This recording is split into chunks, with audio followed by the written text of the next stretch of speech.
저희 오전에 복음의 말씀 다 들으셨죠? 예. 근데 복음의 말씀은 모든 사람이 들을 필요가 있습니다. 그럼 구원받은 사람은 복음의 말씀을 들을 필요가 없느냐? 아니, 더 필요해요. 네. 복음은 구원받지 못한 사람을 구원시키는 하나님의 능력이 되시고요. 또 복음의 말씀은 구원받은 사람이 하나님의 자녀로서 올바르게 살아가도록, 하나님의 영광을 위해서 살아가도록 올바르게 그 자녀들을 이끄십니다.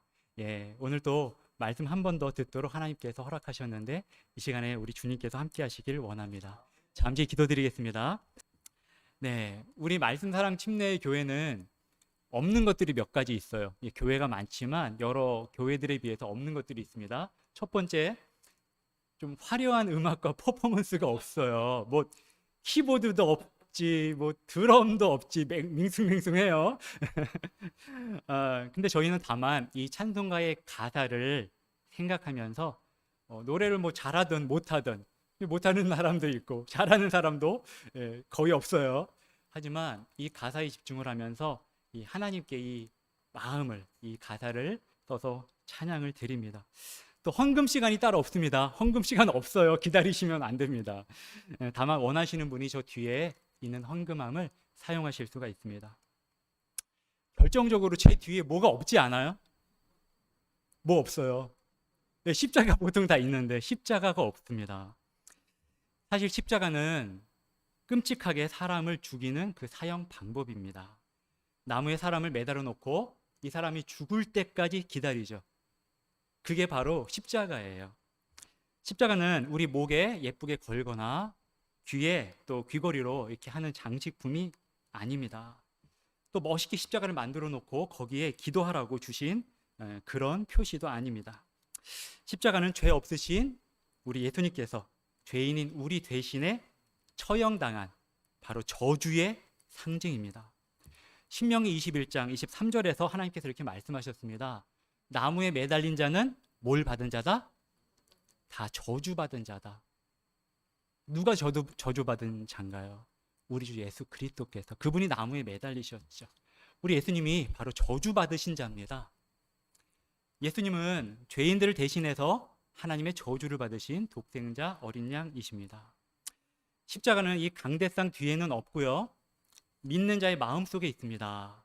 그 십자가의 진정한 의미를 알고 그 십자가의 능력을 믿는 사람의 가슴속에는 선명하게 십자가가 새겨져 있습니다. 고린도전서 1장 18절이죠. 십자가를 선포함이 멸망하는 자들에게는 어리석은 것이로되. 우리가 십자가를 선포하러 가면 우리를 비웃어요. 그들이 왜 비웃냐? 어리석다고 여기기 때문입니다. 어리석은 것이지만 구원받은 우리에게는 뭐죠? 하나님의 권능이니라. 아멘. 우리를 구원하신 권능이고요.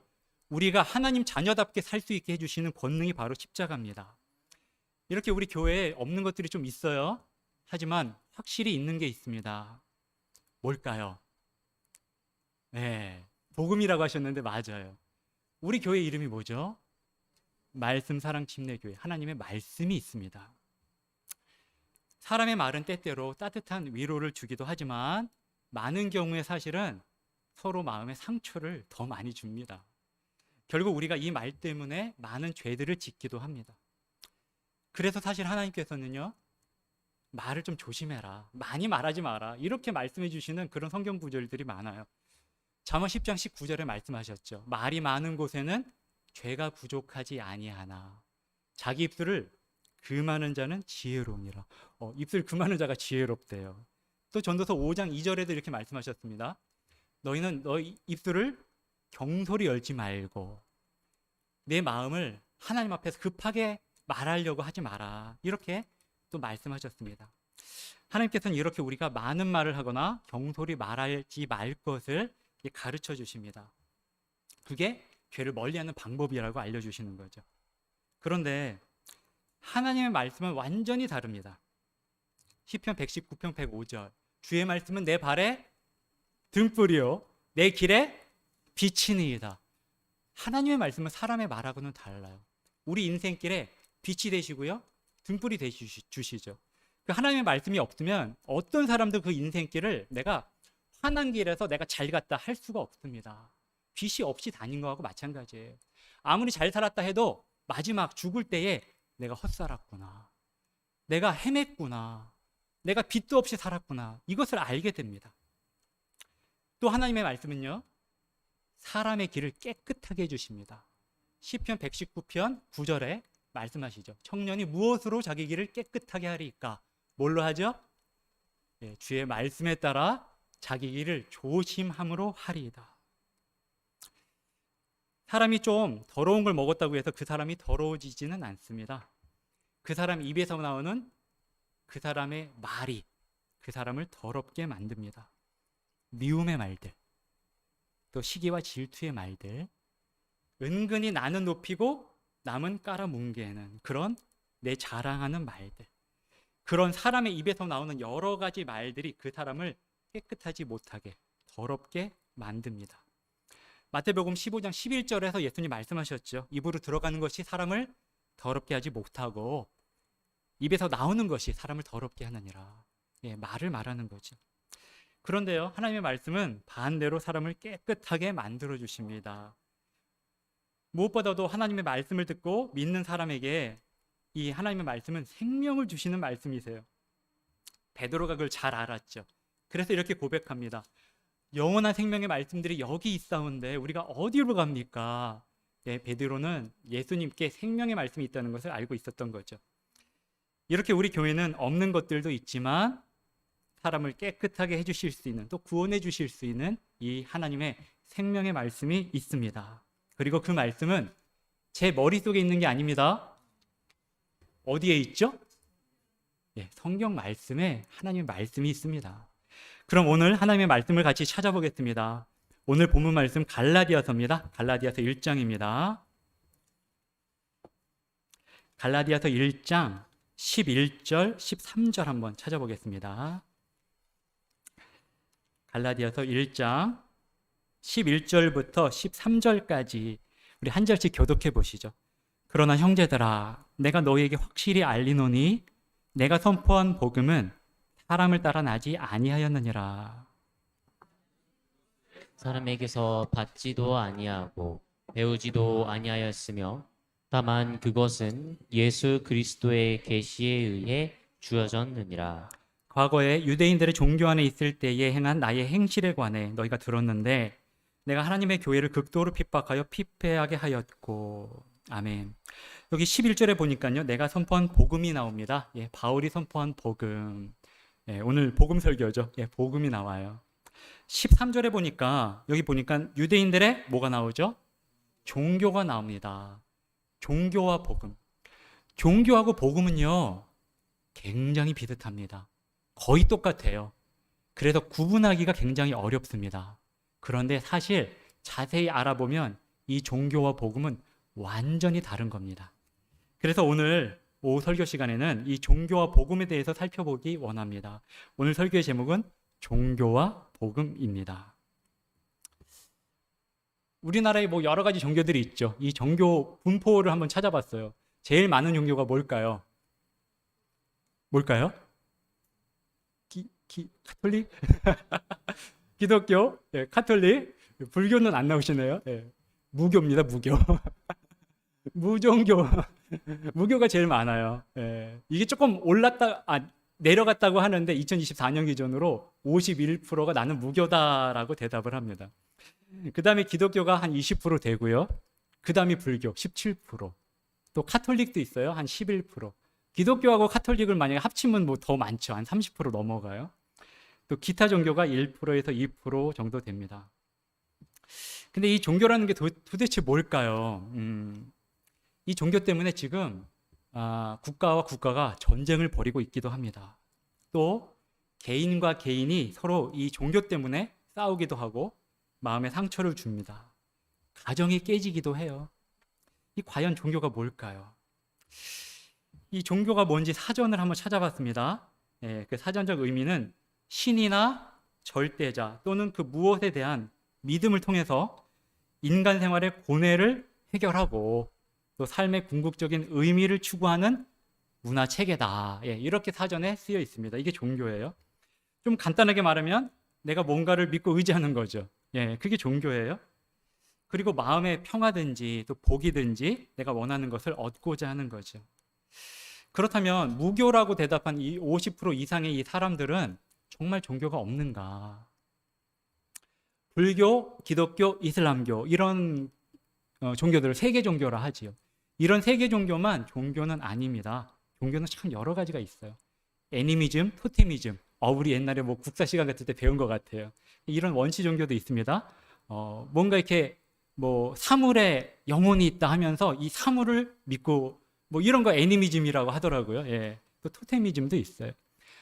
또 해나 달이나 별에게 뭐 새해에 일출 보러 가서 올해는 건강하게 뭘 보고 빌어요? 해를 보고 빌죠. 예. 이렇게 자연 숭배도 있어요. 이거 종교입니다. 자연을 숭배하는 거예요. 뭔가 믿고 의지하는 거. 그리고 우리나라에 만연한 종교가 있죠. 조상에게 음식을 차려놓고 이 후손들이 좀 잘 되게 해주세요. 절하면서 조상을 섬기는 거죠.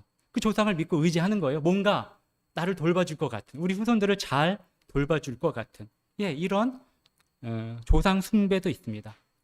우리가 의식을 하든 안 하든 상관없이 모든 사람에게는 종교성이 있고요. 또 나름대로의 종교가 있습니다. 돈이 내 종교가 될 수도 있어요. 돈을 믿고 산다. 돈이 내 종교죠. 어떤 사람은 내 자신을 믿고 살기도 해요. 다 필요 없다. 자식도 필요 없다. 나를 믿어야 된다. 또 돈을 믿어야 된다. 그 사람에게는 그게 바로 종교가 될 수 있습니다. 여기 보니까 바울에게도 종교가 있었어요. 예, 우리 본문 말씀 갈라디아서 1장 13절을 보겠습니다. 갈라디아서 1장 13절 다 같이 한번 읽어보죠. 시작.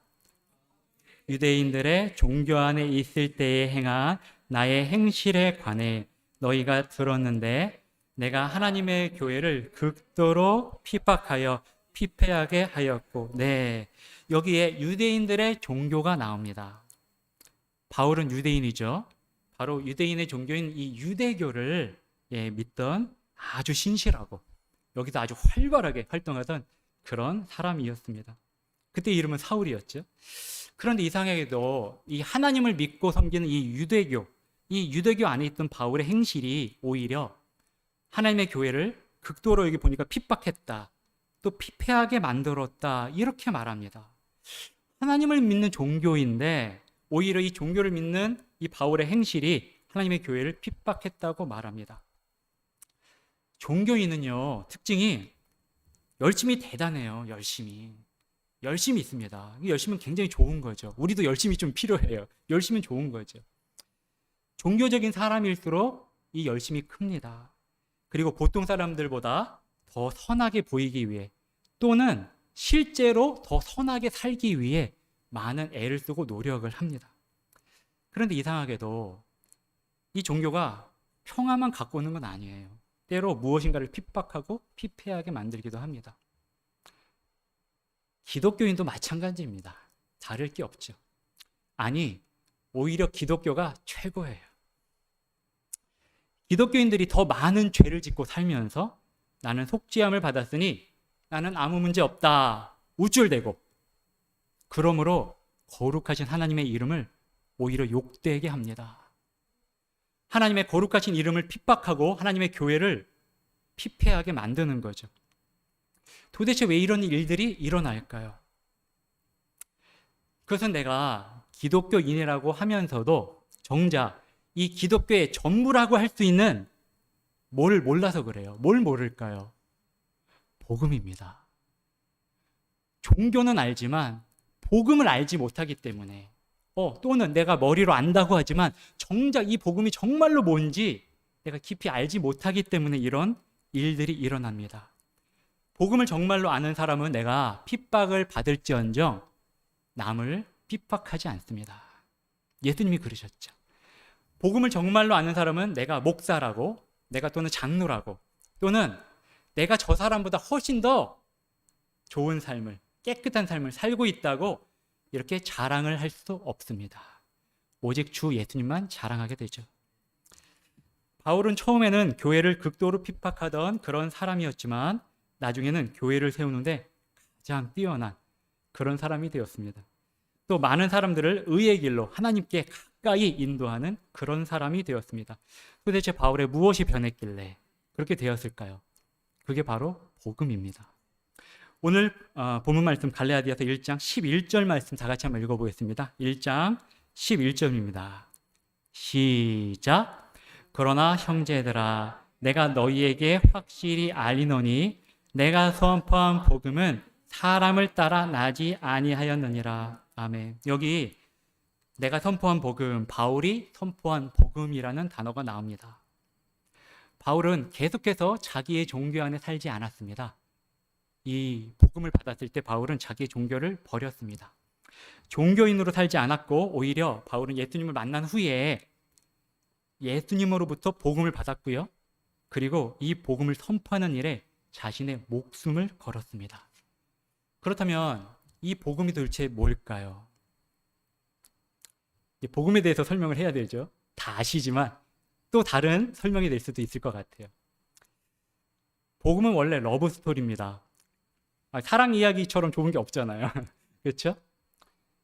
하늘에 계신 하나님께서 죽게 된 사람을 살리기 위해 자신의 목숨을 바쳐 사랑하신 아주 오래된 그런 사랑 이야기입니다. 그리고 지금도 현재 진행 중인 사랑 이야기죠. 오늘 본문 말씀 갈라디아서 1장 12절 말씀을 다시 한번 볼게요. 자, 1장 12절입니다. 같이 읽어보죠. 시작.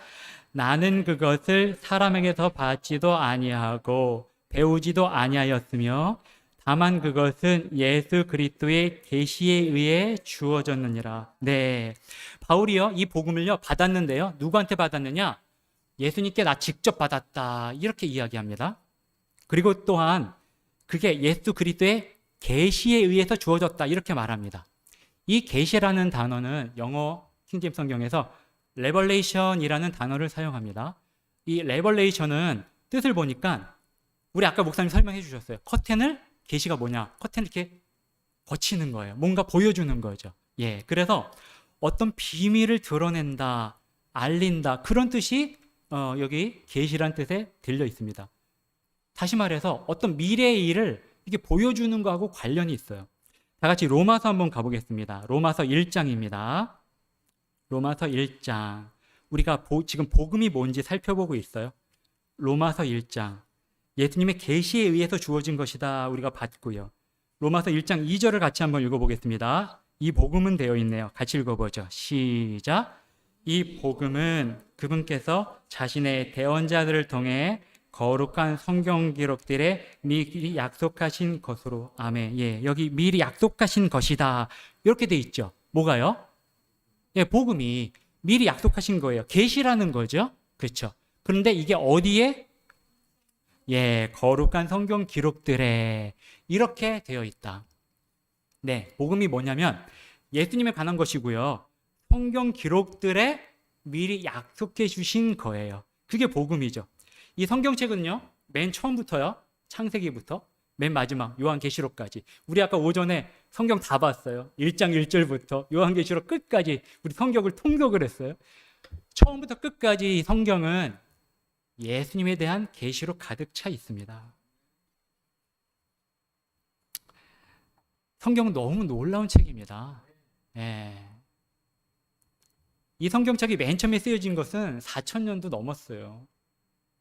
가장 최근에 쓰여진 것도 2,000년이 더 됐어요. 그랬는데 이 성경책은 놀랍게도 지금까지 사람들에게 읽히고 읽는 사람에게 생명을 줍니다. 하나님께서 이 성경책을 통해서 역사하시고 일하십니다. 그럼 이제 이 성경책에 있는 복음 이야기를 살펴봐야 되는데, 예, 이거 다 보려면 우리 평생을 다 봐도 안 되니까 맨 처음 복음 이야기, 예, 맨 처음 복음의 사랑 이야기를 한번 소개해 볼까 합니다. 맨 처음 사람이 누구죠? 아담이에요. 아담은 맨 처음 사람입니다. 그는 자기 아내와 함께 에덴 동산에서 하나님께서 주신 자유도 누리고 행복도 누리고 이렇게 행복하게 살았습니다. 하루는 그의 아내가 이 마귀의 거짓말에 속아서 하나님께서 금하신 열매를 따먹었습니다. 무슨 열매죠? 네, 선악과예요. 선악과. 그리고 자기 남편에게도 주었고요. 아담도 역시 먹었죠. 그들은 불순종으로 죄를 짓고 죽음에 이르게 되었습니다. 그때 하나님께서 이 죄를 지은 아담, 이브, 그리고 이들을 속인 이 뱀을 불러놓으셨어요. 불러놓으시고 뱀에게 말씀하십니다. 우리 창세기 3장으로 가보겠습니다. 창세기 3장에 맨 처음 복음 이야기가 쓰여 있습니다. 창세기 3장 15절이고요. 예, 이 말씀이 하나님께서 누구에게 하시는 말씀이냐? 마귀인 뱀에게 하시는 말씀입니다. 3장 15절 말씀 같이 읽어보겠습니다. 시작.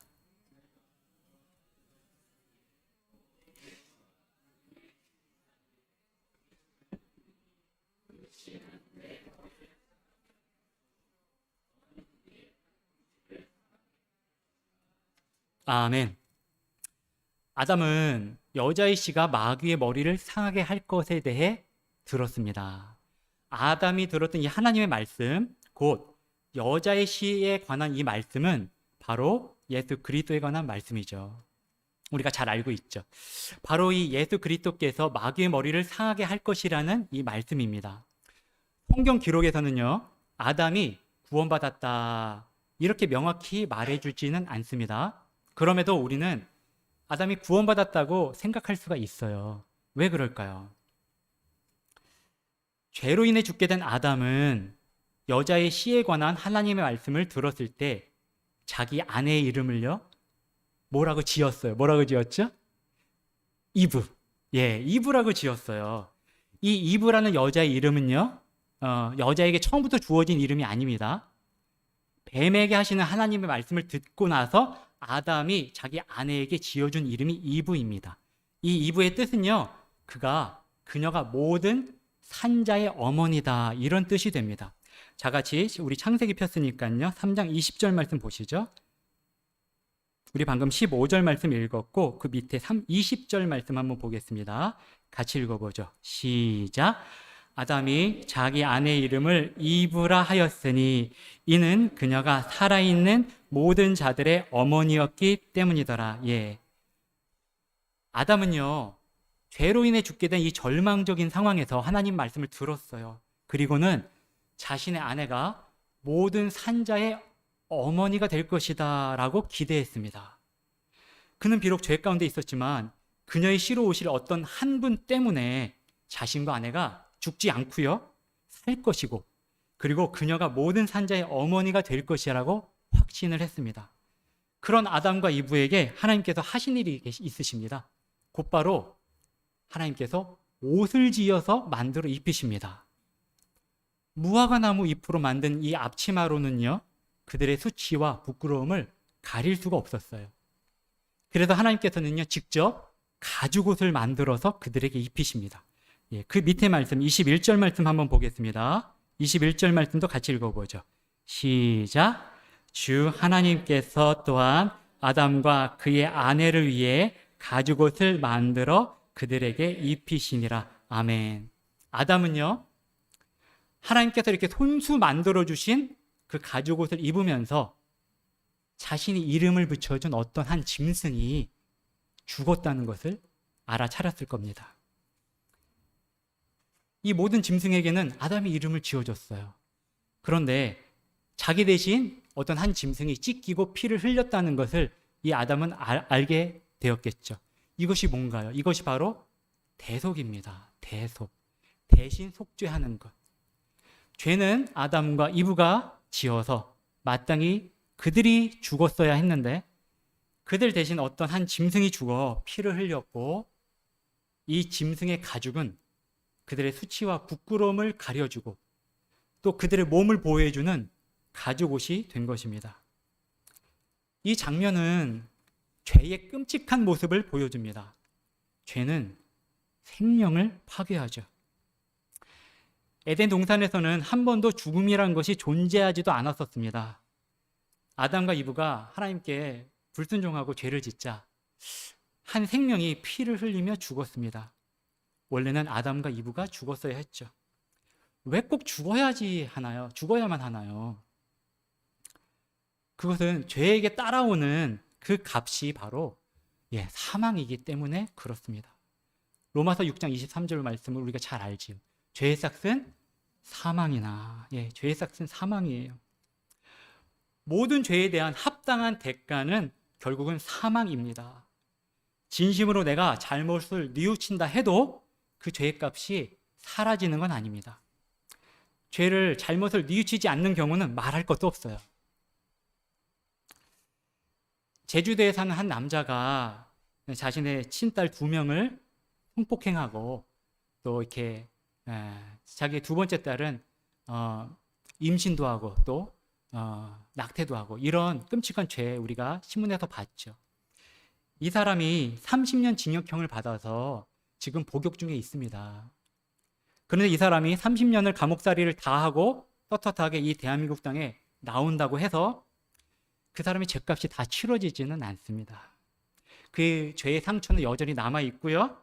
그 죄로 인해서 파괴된 그 사람들의 상처와 그 파괴된 삶은 여전히 그대로 있습니다. 바로 죄의 특성이 그래요. 돌이켜지지가 않습니다. 다시 회복되지가 않아요. 그래서 죄의 싹은 사망이 됩니다.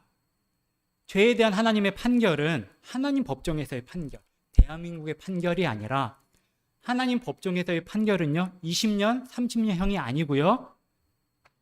모든 죄에 대한 하나님의 판결은 불과 유황으로 불타는 곳에서 영원히 고통받는 영원한 사망이 그 거룩하신 하나님의 공의로우신 판결이십니다. 그런데 하나님께서는요, 참 다행히 공의로우심만 있으신 게 아니고요. 불쌍히 여겨주시는 이 긍휼이 풍성하십니다. 다 같이 시편 말씀 보죠. 시편 89편 14절 말씀 보겠습니다. 시편 89편 14절입니다.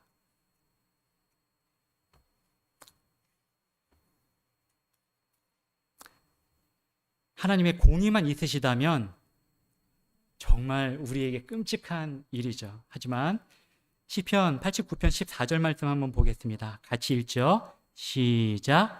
정의와 판단의 공의가 주의 왕좌의 거처이며 긍휼과 진리가 주의 얼굴 앞에서 가리이다. 아멘. 정의와 판단의 공의가 주의 왕좌의 거처다. 하나님의 정의와 판단이요, 항상 공의로우신 거예요. 그렇죠? 그런데 이 공의로우신 하나님 얼굴 앞에서 뭐가 지금 가고 있어요? 긍휼과 진리가 하나님 얼굴 앞에 가고 있습니다. 불쌍히 여기시는 이 마음과 진리의 말씀이 하나님 얼굴 앞에 있는 거예요.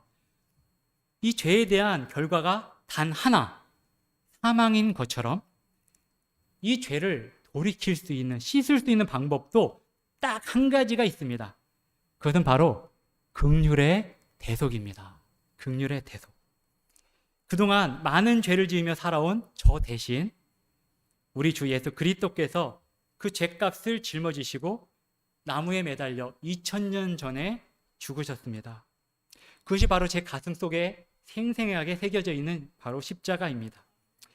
그리고 그분은 3일 만에 부활하셨고 하늘로 올라가심으로써 자신의 의의 옷을 저에게 입혀주셨습니다. 그분은 여전히 지금도 살아계시고요. 지금 우리를 지켜보고 계시죠. 이것이 바로 진정한 복된 소식, 즉 복음입니다. 요한복음 3장 16절 말씀. 하나님께서 세상을 이처럼 사랑하사 자신의 독생자를 주셨으니. 여기 독생자가 누구신데요? 예수님이세요. 근데 그럼 이 독생자를 주셨으니 그랬어요. 독생자를 왜 주셨는데요? 대속물로 삼으라고. 대신 죽이는 대속물로 삼으라고 우리에게 주신 것이죠. 이것은 누구든지 그를 믿는 자는 멸망하지 아니하고 영존한 생명을 얻게 하려 하심이라. 우리를 살리기 위해 예수님을 대신 죽이신 것. 이 하나님의 사랑이 바로 복음입니다. 저의 더러운 인격에서 나오는 저의 행위가 아니고요. 오직 주 예수 그리스도를 믿음으로 인한 이 하나님의 대속의 은혜로서 저를 구원해 주셨고 저를 의롭다고 인정해 주신 것. 이것이 바로 복음입니다. 혹시 저하고 똑같이 믿으시는 분이 여기에 계십니까? 네, 계시다면 한번 우리 하나님 앞에서 큰 소리로 아멘으로 화답해 보시죠. 아멘. 예. 우리 찬송가 274장에 이런 가사가 있습니다.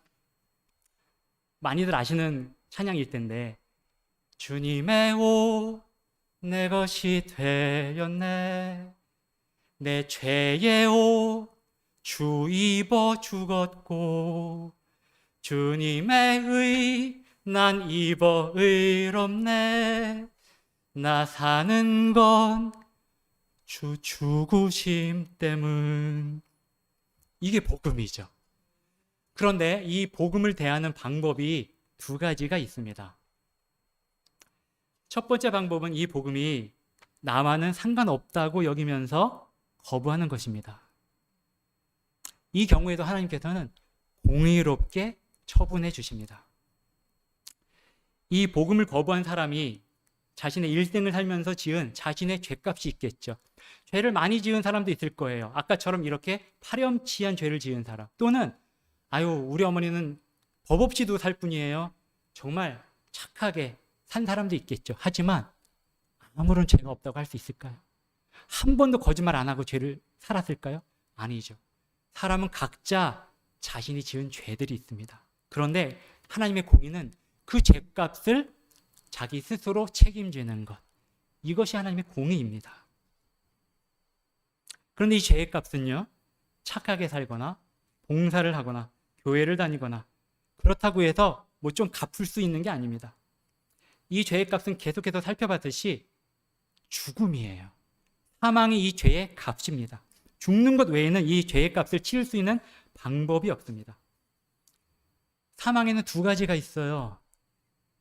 히브리서 9장 27절 말씀 우리가 아까도 찾아봤고 알죠. 한 번 죽는 것은 사람들에게 정해진 것이다. 정해진 죽음이 있습니다. 우리도 이 죽음을 맛볼 수 있겠죠. 맛 안 보고 우리 예수님 오시면 좋겠는데 예, 근데 예수님 오시기 전에 우리가 나이가 든다면 이 한 번 정해진 죽음을 우리도 맛보겠죠.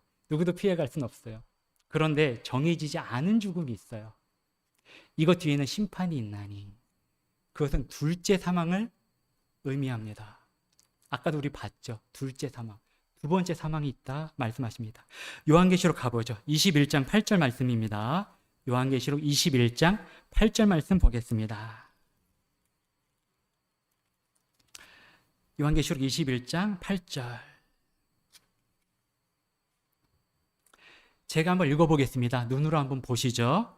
그러나 두려워하는 자들과 믿지 않는 자들과 가증한 자들과 살인자들과 음행을 일삼는 자들과 마법사들과 우상 숭배자들과 모든 거짓말쟁이들은 불과 유황으로 타는 호수에서 자기 몫을 받으리니 이것이 둘째 사망이니라 하시니라. 예, 우리 아까 살펴봤던 둘째 사망이 여기에서도 나옵니다. 둘째 사망이 무엇이냐? 불과 유황으로 타는 호수. 우리 아까 목사님 잘 설명해 주셨죠. 그 호수에 던져지는 것, 이것이 둘째 사망이다, 이렇게 말씀하십니다. 이렇게 모든 사람 앞에는 정해진 첫째 사망이 있고요, 아직은 정해지지 않은 이 두 번째 사망이 있습니다. 이 복음을 대하는 두 번째 방법은요, 뭐냐면 믿음으로 받아들이는 겁니다.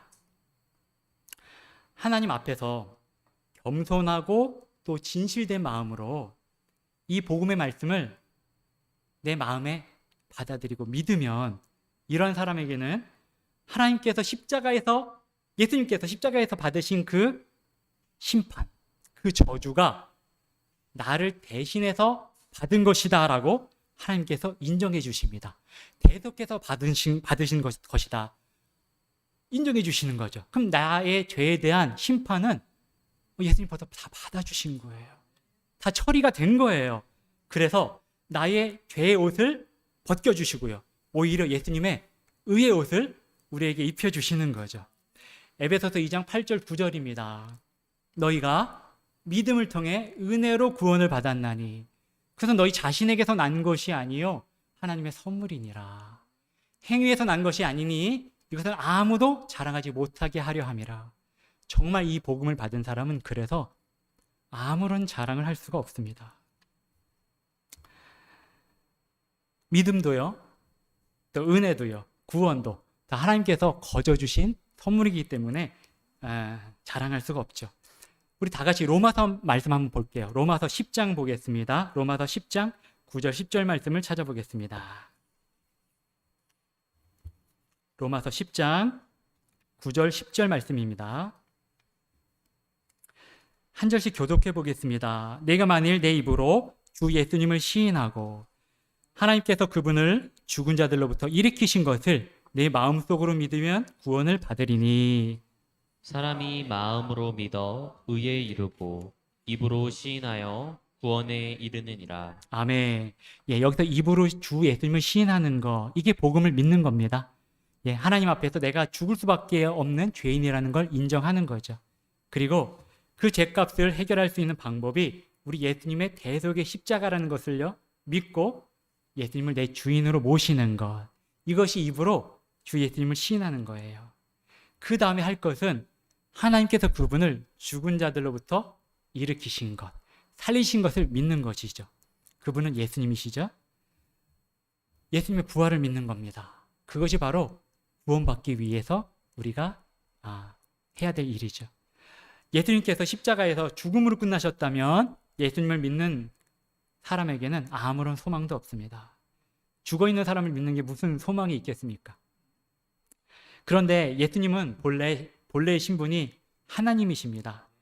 또한 그분께서 사람으로 태어나 이 땅에 사시면서 단 한 번도 죄를 짓지 않으셨어요. 그렇기 때문에 사망이 예수님을 가둬둘 수 없었고 예수님은 죽으신 지 3일 만에 부활하셨습니다. 그리고 지금도 여전히 살아계시죠. 이 예수님의 부활을 믿으면 구원을 받는다라고 여기 하나님 말씀에 쓰여 있습니다. 사람이 마음으로 믿어 의에 이르고 입으로 시인하여 구원에 이르느니라. 사도 바울은요, 이 복음이 아주 신비한 것이라고 말합니다. 거기에 쓰여진 단어가 미스테리예요. 예수님의 이 복음은 미스테리한 겁니다. 에베소서 6장 19절에 바울은 내가 담대히 입을 열어 복음의 신비를 알리도록 기도해달라고 부탁을 합니다.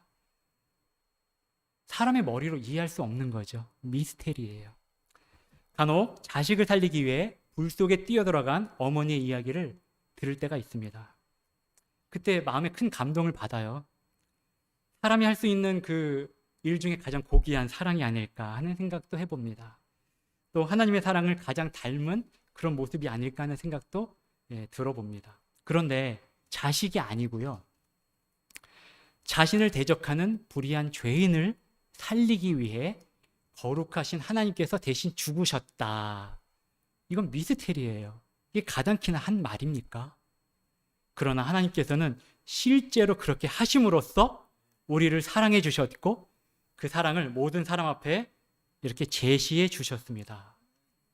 다 같이 로마서 5장 8절 말씀을 찾아보겠습니다. 로마서 5장 8절입니다.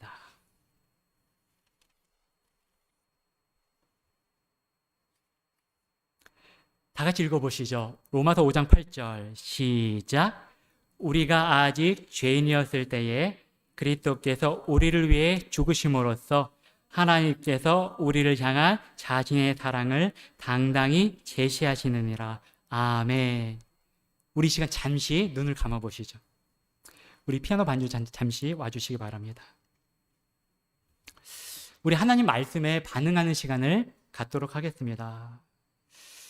하나님께서는요, 십자가를 통해 우리를 사랑하신다는 것을 당당히 제시해 주셨습니다. 우리는 자유롭게 선택을 할 수가 있어요. 이 제시된 하나님의 사랑을 받을 수도 있고요, 거부할 수도 있습니다. 하나님의 말씀이신 이 복음을 믿는 것이 바로 받아들이는 것이고요, 믿지 않으려는 마음이 거부하는 것입니다. 한번 여러분 여쭙겠습니다. 여러분들께서는 이 십자가를 통해 제시된 하나님의 사랑을 받아들이셨습니까? 여러분은 이 복음을 정말로 마음에 믿어 구원을 받으셨습니까? 이렇게 구원받으신 분들 계시면 한번 조용히 하나님 앞에서 오른손을 들어 표시해 주시기 바랍니다. 네, 자유롭게 됐습니다. 내려주시기 바랍니다.